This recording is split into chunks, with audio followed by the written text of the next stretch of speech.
அன்பான இறைமக்களே, உங்கள் அனைவருக்கும் அன்பின் வாழ்த்துக்கள். கடவுள் நம்மை மீட்க தம் மகனை அனுப்பியதால் இயேசு பாடுபட்டு தம் உயிரையே தியாகம் செய்தார். கடவுள் நம்மிடம் பொன்னையோ பொருளையோ கேட்பதில்லை.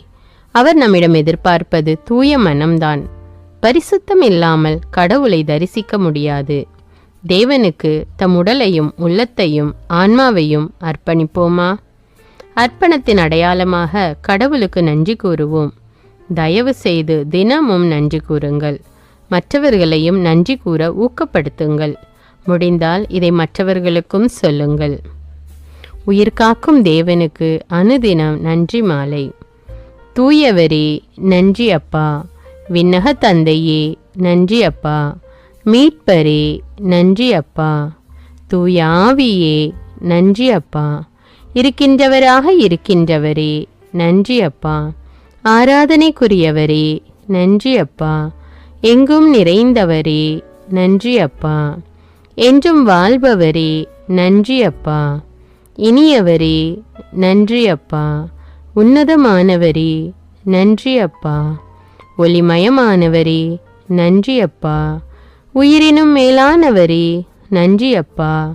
எம் உயிரோடும் உடலோடும் கலந்தவரே நன்றி அப்பா. வாழ்வாகவும் வழியாகவும் இருப்பவரே நன்றி அப்பா. ஆத்தும நேசரே நன்றி அப்பா. அபிஷேகம் செய்பவரே நன்றி அப்பா. ஆன்மதாகம் தீர்ப்பவரே நன்றி அப்பா.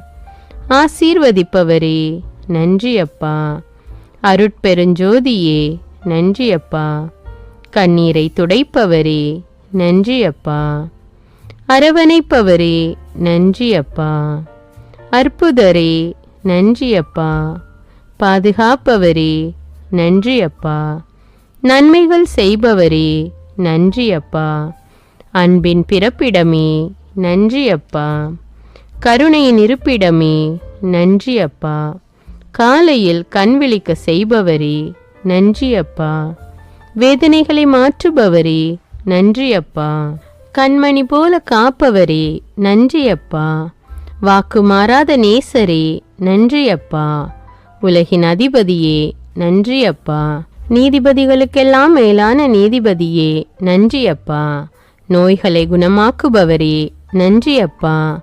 கவலைக்கு மருந்தே நன்றி அப்பா. ஞானத்தின் உறைவிடமே நன்றி அப்பா. ஒடுக்கப்பட்டோருக்கு உரிமை வாழ்வு வழங்குபவரே நன்றி அப்பா. மிகவும் பெரியவரே நன்றி அப்பா. மகிமை மிகுந்தவரே நன்றி அப்பா.